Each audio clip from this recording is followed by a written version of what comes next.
Olá, turma!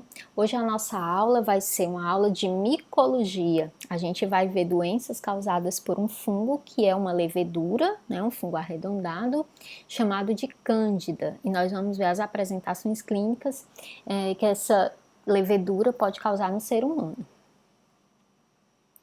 E a principal referência bibliográfica que eu utilizei para compor essa aula foi o livro Micologia Médica, à luz de autores contemporâneos, dos autores Cidrim e Rocha, que é um livro que vocês também podem utilizar para estudar toda a parte de fungos, né, que nós vamos ver daqui para frente.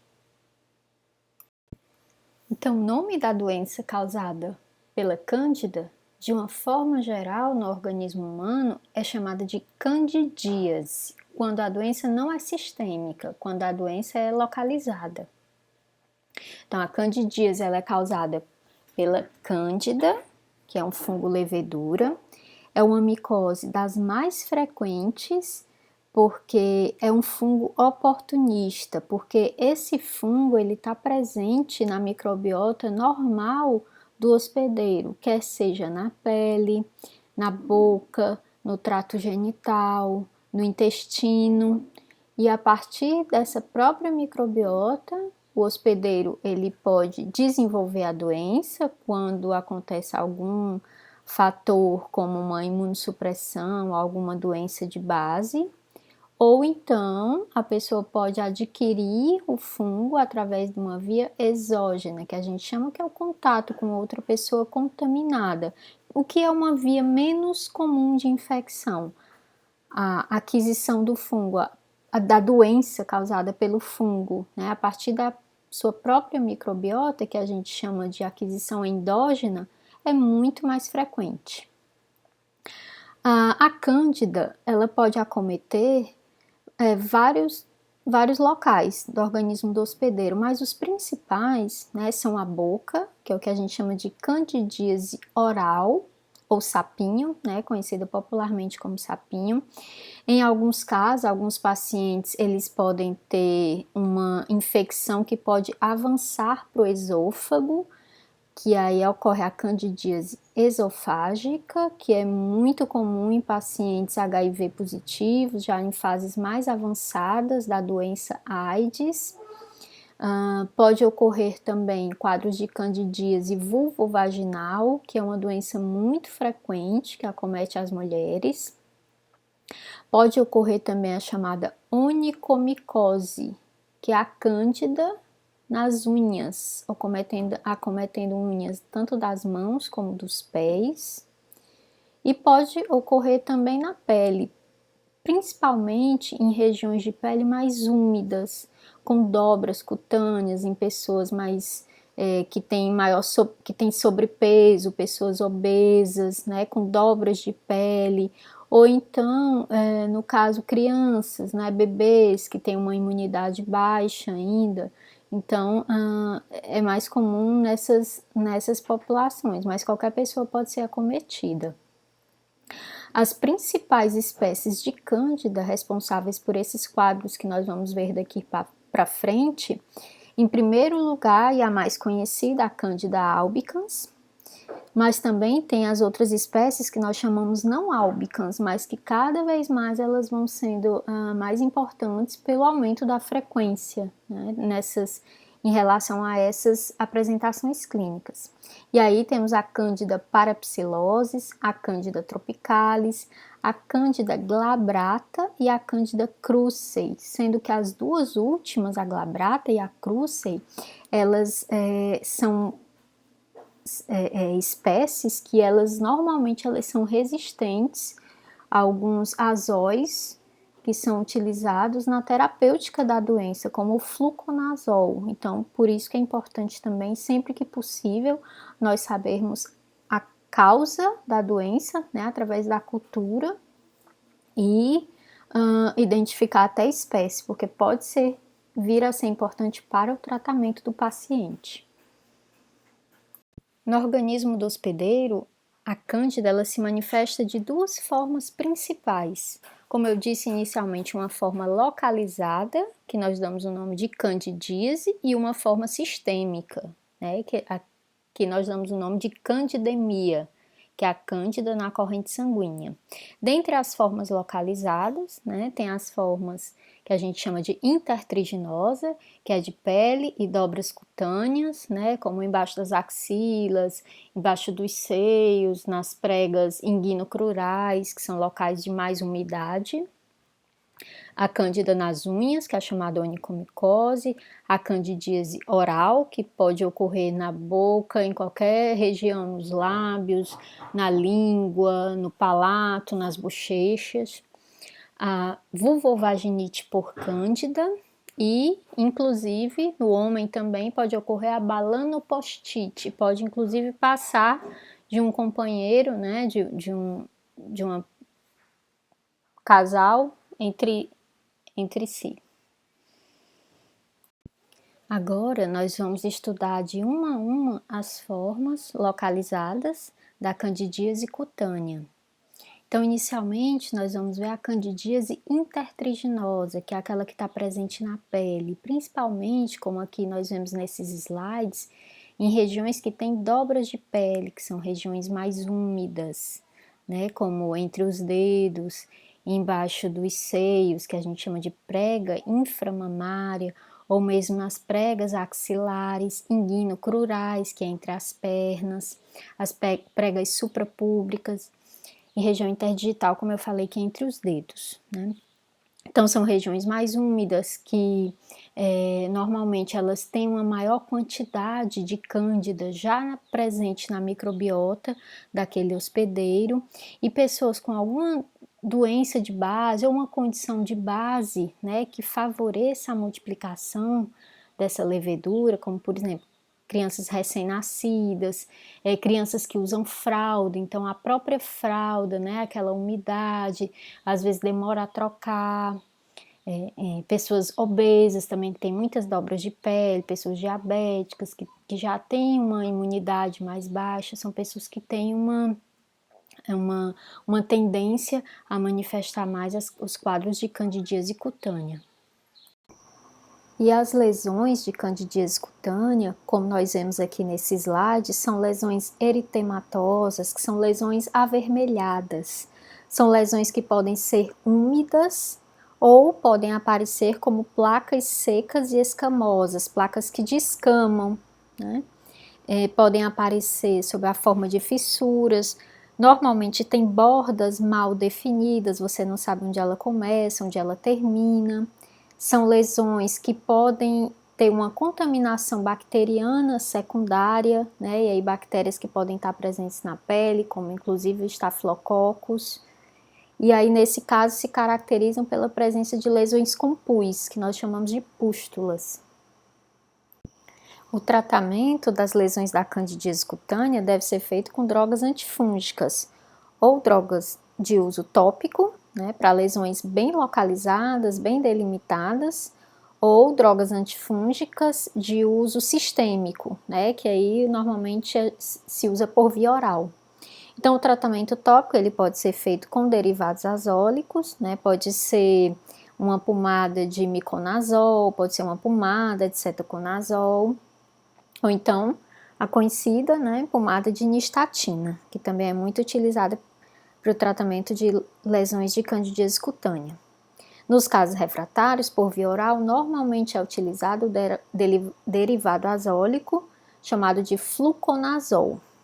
E é muito importante que no caso do tratamento, né, concomitante ao uso de antifúngicos, seja retirado naquele paciente os fatores que são predisponentes, que foram predisponentes para a aquisição dessa micose, né, da candidíase. Por exemplo, se é uma criança que usa fraldas e ele estava sempre com fraldas úmidas, né, que demorava a ser trocadas, tinha aquela exposição constante à umidade, isso não pode mais acontecer, né, tem que, além do tratamento, tem que ser trocada a fralda com mais frequência, tem que remover o fator que deu causa ao aparecimento, né, da doença, porque senão o tratamento não vai surtir o efeito desejado, o efeito esperado.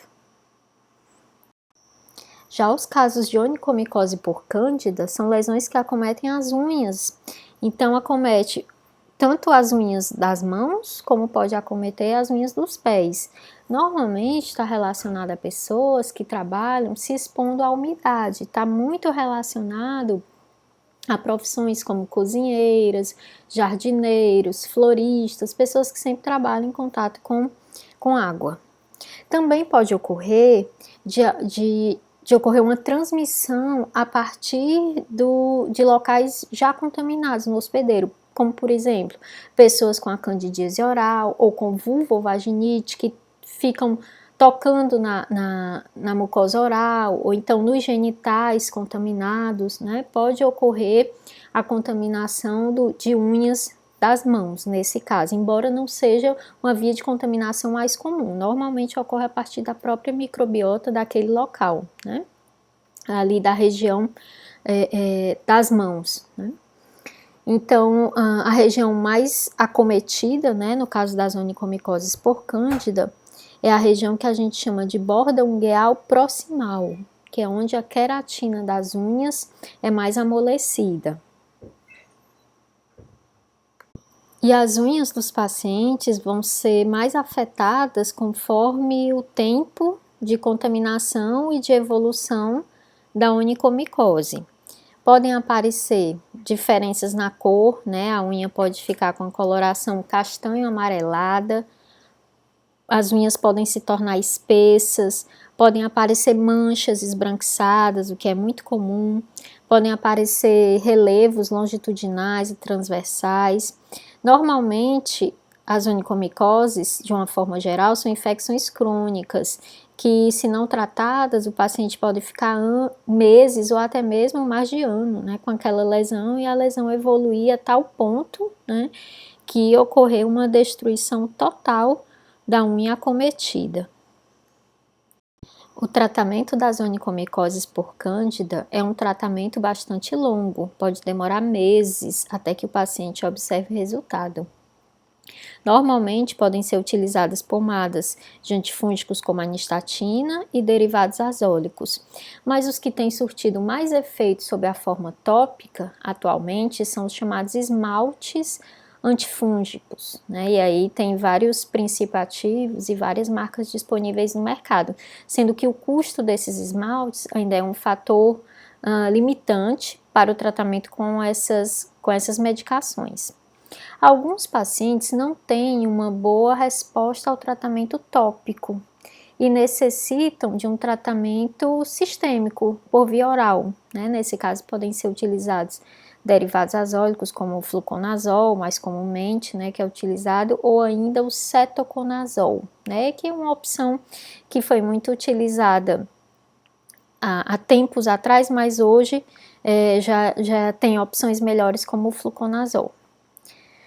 No caso daquele paciente que tem a onicomicose por cândida, que ele tenha também uma infecção bacteriana secundária, normalmente nos cantinhos de unha, né, que drenam pus, que a gente chama normalmente de panarício, né, deve ser utilizado também antimicrobianos junto com o antifúngico para tratar essa infecção bacteriana secundária. Outra apresentação muito frequente da candidíase é a chamada candidíase oral, popularmente conhecida como sapinho, que consiste em pontos esbranquiçados, né, em que há o crescimento fúngico nesses locais, e por baixo, se essa camada esbranquiçada é retirada, tem um fundo eritematoso, avermelhado, que pode chegar mesmo a sangrar.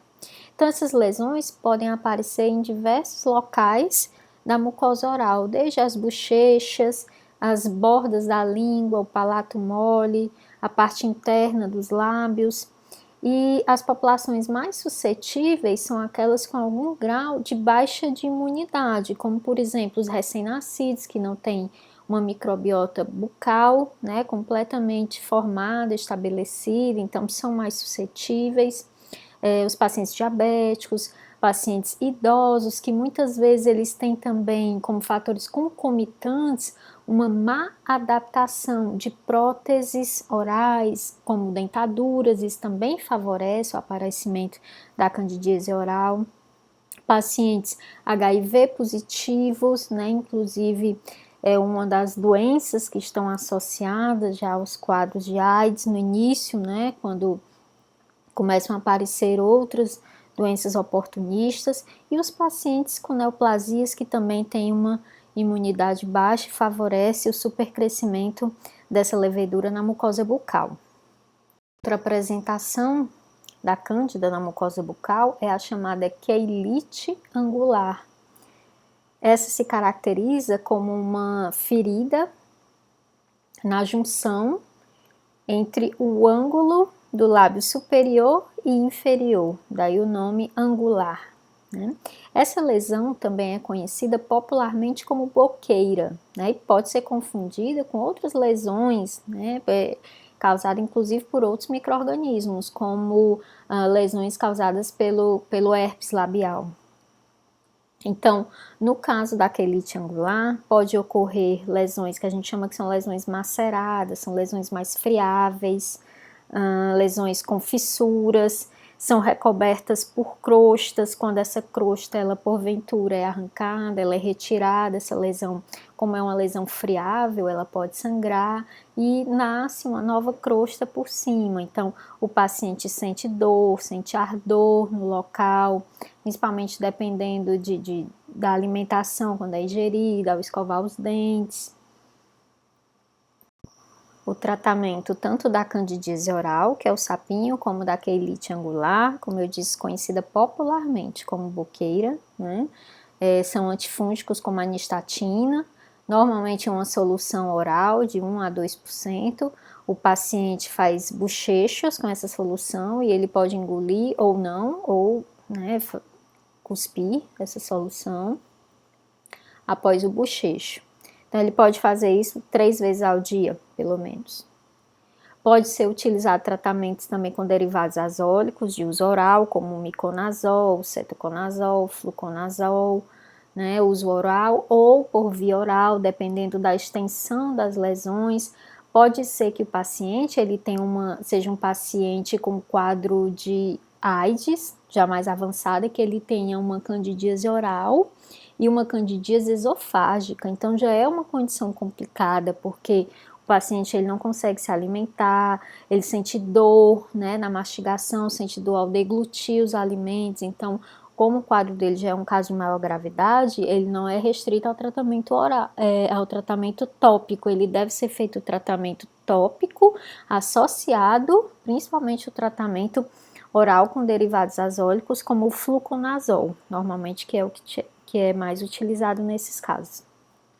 Em pacientes com poucas lesões, né, normalmente bebês ou recém-nascidos que têm lesões muito pequenas, né, que né, dá para ver pontos bem localizados, pode ser tentado o tratamento com substâncias que podem ter uma ação antifúngica, como a violeta de genciana, a 1%, ou até mesmo uma solução do bicarbonato.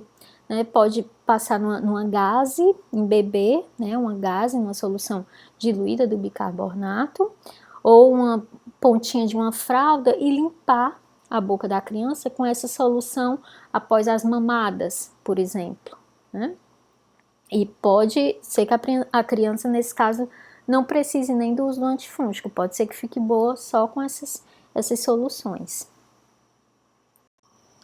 Uma outra apresentação clínica da candidíase que é muito frequente na clínica é a chamada vulvovaginite por cândida, né? Essa levedura, ela faz parte, como eu já falei em outros momentos, da microbiota vaginal de toda mulher, mas normalmente ela ocorre em pequena quantidade na mucosa vaginal. Está associada com bactérias benéficas, como os chamados lactobacilos. Se ocorrer qualquer desequilíbrio nessa microbiota vaginal da mulher, como por condições que possam surgir, como a gravidez, o uso prolongado de antibióticos, pacientes diabéticas com diabetes descompensada, pacientes que usam contraceptivos por longos períodos que podem alterar, né, a parte hormonal da mulher, o uso também de corticoides, né, que baixa a imunidade, vestimentas muito apertadas, vestimentas úmidas por longos períodos, como usar biquínis molhados, maiôs por longos períodos, né? Tudo isso pode causar um desequilíbrio nessa microbiota da mulher e levar a um crescimento, né, exagerado dessa cândida que está presente na microbiota, surgindo aí a candidíase. Então é tão frequente, tão comum, que estima-se que cerca de 3/4 das mulheres adultas no mundo já tiveram ou vão apresentar um episódio de candidíase vulvovaginal pelo menos uma vez durante a sua vida. Essa apresentação clínica, ela, segundo alguns autores, né, ela pode também ser transmitida por via sexual. Não é primariamente uma DST, mas pode ser transmitida dessa forma. Por isso que mulheres que têm quadros de vulvovaginite, né, recomenda-se também tratar o parceiro, né, porque o parceiro pode apresentar uma balanopostite, também causada por cândida. Apesar de ser uma manifestação clínica muito frequente e que não é grave, né, é muito incômoda para a mulher que apresenta a candidíase vulvovaginal, porque o crescimento da cândida nas paredes vaginais faz com que a mulher apresente uma vaginite com edema e vermelhidão da mucosa, então arde muito a mucosa vaginal, dá muita coceira, né? E a paciente apresenta muita irritação em toda aquela região vulvovaginal. Uma característica da secreção, do corrimento que a mulher apresenta, é um corrimento chamado de leite talhado, porque realmente parece com leite coagulado. As pacientes podem apresentar também quadros de uretrite e disúria, que inclusive pode ser confundido com uma infecção urinária bacteriana, que pode ser concomitante, mas às vezes tem que ser feito apenas o diagnóstico diferencial entre os dois tipos de infecção. E um sintoma muito frequente que a mulher apresenta é a dor na relação sexual por conta da inflamação, da ardência em toda essa região da mucosa vaginal. Para o tratamento da candidíase vulvovaginal são utilizadas medicações tópicas, como cremes contendo nistatina. São utilizados ainda cremes tópicos contendo derivados azólicos, podem ser os mais diversos derivados azólicos, existem vários tipos disponíveis no mercado, o que vai variar vai ser o tempo, né, a duração do tratamento. Tem derivados azólicos que fazem tratamento com 1 dia de aplicação, outros com 3 dias, outros com 5, 7 dias, aí vai depender da droga que vai ser utilizada. Para mulheres que têm repetições dessas infecções, né, que sistematicamente elas têm esses episódios de candidíase vulvovaginal, parece estar ligada também não só a fatores predisponentes, mas a fatores genéticos também. Nesses casos é recomendado o tratamento por via oral, normalmente com a droga, o fluconazol, né, sob a forma de cápsulas ou comprimidos. Essas pacientes, elas também podem se beneficiar de banhos de assento com bicarbonato, né, que é uma solução que tem um pH básico. Não deve ser utilizado banho de assento com vinagre, o que pode piorar o caso, né? Mas sim banho de assento com bicarbonato, a alimentação utilizando iogurte ou fatores probióticos que possam fazer com que a microbiota, né, vaginal ela possa se tornar o mais próximo da normalidade possível para restabelecer o equilíbrio nessa região. Já a balanopostite, que acomete os genitais masculinos, ela pode ocorrer desde a glande, o sulco balano prepulcial, a bolsa escrotal, a uretra e ainda até mesmo as pregas inguinais.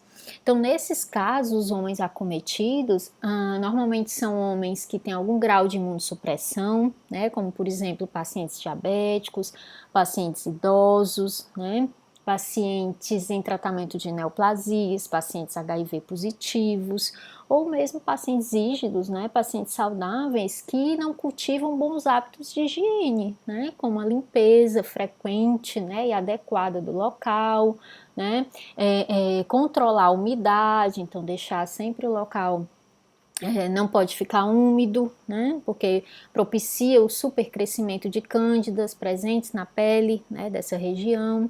E um outro fator de aquisição da doença, né, pode ser a relação sexual com mulheres portadoras de vulvovaginite, né, nesse caso sendo uma doença sexualmente transmissível.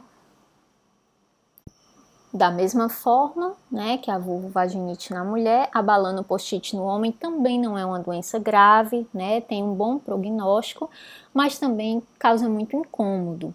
Então, os homens acometidos, né, eles costumam apresentar o chamado eritema pruriginoso, que é a região da glande, né, a região ali do sulco balano prepucial, que são as regiões mais acometidas, né, principalmente aqueles homens que têm aquela pele do prepúcio, que não fizeram a circuncisão, né, aquela operação para retirada dessa pele, eles têm uma tendência maior a ter um acúmulo de umidade nessa região que propicia, né, o surgimento da balanopostite. Então, eles podem apresentar um eritema pruriginoso, né, regiões avermelhadas e que coçam bastante, pode drenar uma secreção seromucoide, né, uma secreção que lembra uma linfa, né, ou pode ser um pouco esbranquiçada, podem aparecer vesículas ou pústulas esbranquiçadas, né, em casos já mais de mais tempo, e caso essas vesículas, essas pústulas sejam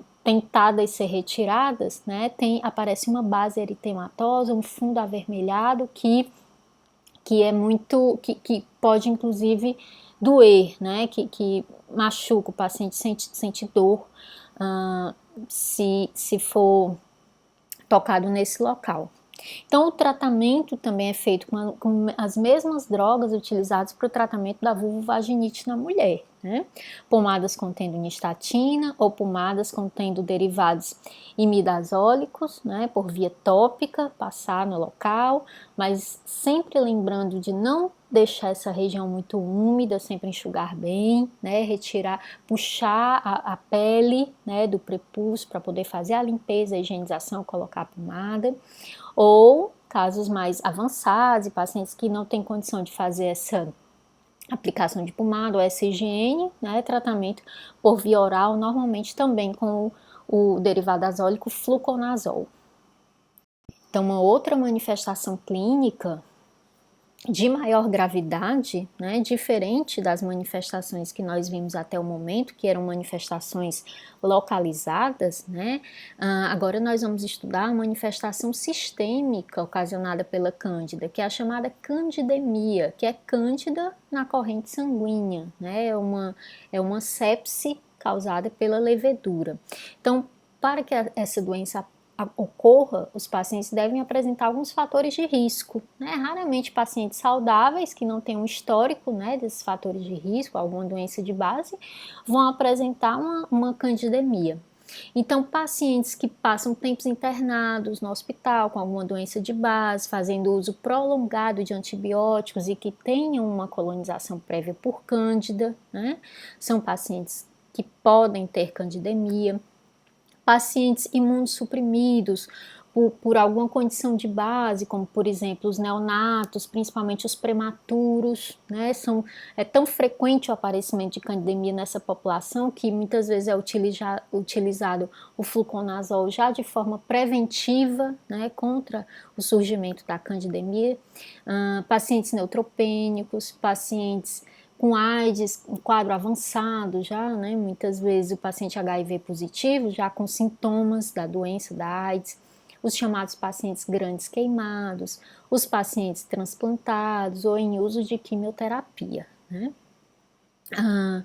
Pacientes também que fazem uso de procedimentos médicos invasivos, né? Normalmente pacientes que estão hospitalizados, aqueles em uso de cateterismo venoso periférico, mas principalmente o cateterismo venoso profundo, né? Para infusão ali de medicações durante longos períodos.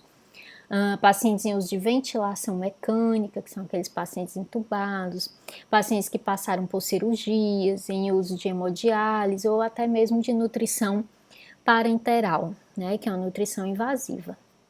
Então, esses pacientes, eles podem apresentar uma sintomatologia muito semelhante a um quadro de sepse bacteriana, né, em que vários sistemas, vários órgãos e sistemas podem estar envolvidos e podem ser afetados. Então, o paciente pode ter sintomatologia cardíaca, hepática, renal ou até mesmo do sistema nervoso central. Diferentemente das formas localizadas, as candidíases, né, que nós vimos, a candidemia é uma doença que pode ser bastante grave, né, que se não tratado o paciente ele não tem um bom prognóstico, né. Lógico que deve ser associado o tratamento também à remoção de fatores predisponentes que possam ter dado causa, né, ao surgimento da doença, quando possível a remoção desses fatores. Então o tratamento ele já é feito de forma sistêmica, né, com antifúngicos sistêmicos como a anfotericina B, né, que é utilizado somente por via endovenosa, com derivados azólicos sistêmicos como o fluconazol, né, o voriconazol também é uma droga que pode ser utilizada, e um antifúngico sistêmico também que é a caspofungina, né, todos esses costumam ter boa ação contra a levedura cândida, né? É importante a gente saber que algumas espécies de cândida, por exemplo, a cândida krusei e a cândida glabrata, são espécies que, devido à presença de um gene, né, essas espécies elas são intrinsecamente resistentes a derivados azólicos. Então não adianta fazer o tratamento de pacientes com uma candidemia causada por uma cândida glabrata ou uma cândida krusei com fluconazol, por exemplo, que esse paciente ele não vai responder à terapia, né, com esse antifúngico. Então daí a importância, né, do diagnóstico laboratorial até o nível de espécie. Mas você vai dizer, mas não é a Candida albicans o principal? Sim, a Candida albicans é o principal, é o mais frequente, né? Mas não podemos esquecer que os pacientes podem ter candidíase ou candidemia por espécies não albicans também. E essas espécies, a frequência da doença por essas espécies não albicans vem crescendo a cada ano. Então é importante sempre que possível fazer o diagnóstico laboratorial até o nível de espécie. O diagnóstico laboratorial das infecções causadas por Cândida vai ocorrer a partir da suspeita clínica, né, da candidíase ou da candidemia pelo profissional médico, que vai pedir uma colheita de material, que vai enviar esse material para cultivo no laboratório, então fazer um exame direto associado ao cultivo. Então esses materiais podem ser escamas de pele, para o caso de suspeita de candidíase cutânea, escamas de unha, para o caso de suspeita de candidíase onicomicose, né, por cândida. Pode ser materiais como urina, biópsia, sangue, secreção vaginal, suave oral, né? Então esses materiais eles podem ser visualizados através do exame direto, né, misturar esses materiais com um pouquinho de hidróxido de potássio, numa concentração que varia de 10 a 40%. Normalmente a gente usa uma solução de 20 a 30% no laboratório. E esse material também vai ser semeado em meios de cultura, né? Os meios de cultura que a gente mais usa são os meios de agar-saborô, né? Primeiro passo do exame direto no laboratório, né? Aqui nesse slide nós temos como exemplo, né, um paciente com suspeita de candidíase cutânea. Então foi retirado escamas de pele, né, das lesões através de um raspado, foi enviado para o laboratório, misturado essas escamas de pele com um pouquinho de hidróxido de potássio a 30% e observado no microscópio óptico um aumento de 100 a 400 vezes. E a gente observa, né, uma lesão positiva, que a gente observa o aparecimento de blastoconídeos de leveduras, provavelmente a cândida, né? E aí a grande quantidade de cândida que vai caracterizar o surgimento da candidíase cutânea. O material colhido do paciente, se ele foi enviado para a cultura, ele deve ser semeado nos meios, né, micológicos, que a gente chama, que é o H-saborô. O H-saborô acrescido do cloranfenicol, que é um antibiótico, utilizado para matar bactérias presentes em secreções que possam ter uma microbiota, que possa atrapalhar o crescimento do fungo, e do fungo da cândida, no caso, e o H-saborô acrescido do cloranfenicol e da cicleximida. A cicleximida é uma droga que tem ação antifúngica, mas que ela serve para inibir o crescimento de fungos contaminantes presentes no ar, né, como o penicillium, aspergillus, o fusarium, que podem atrapalhar o crescimento do fungo, né, que está causando ali aquela doença clínica no paciente. Então, após a inoculação do material clínico suspeito, né, desse paciente nos 3 meios de cultura, esses meios de cultura, normalmente, nós utilizamos em tubos, né, no laboratório, que são mais fáceis, inclusive, de manipular e de manusear, contamina menos com fungos ambientais, né, ou mesmo com bactérias.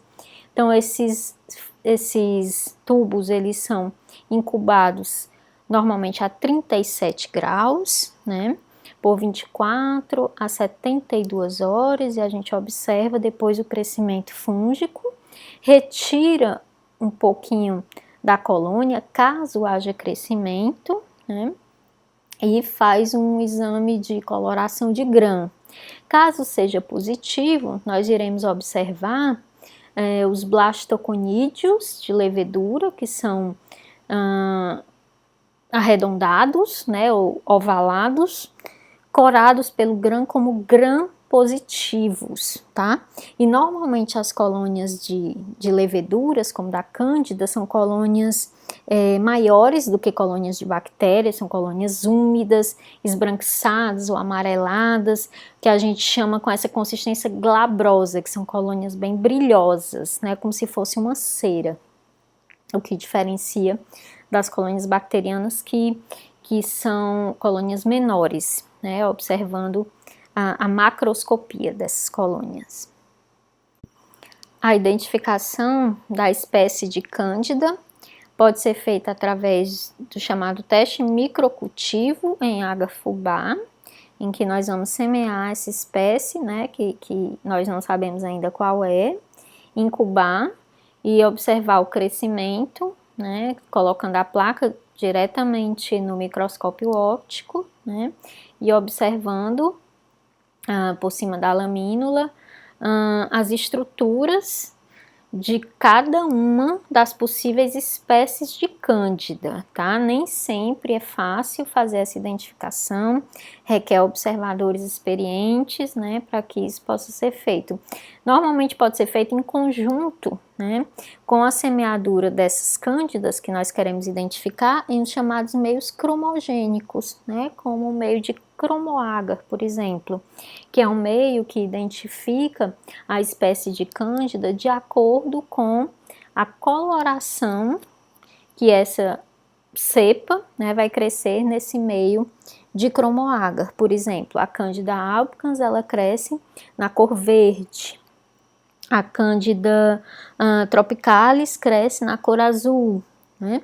Mas é um sistema de identificação que tem muitas falhas, que tem muitos erros, né?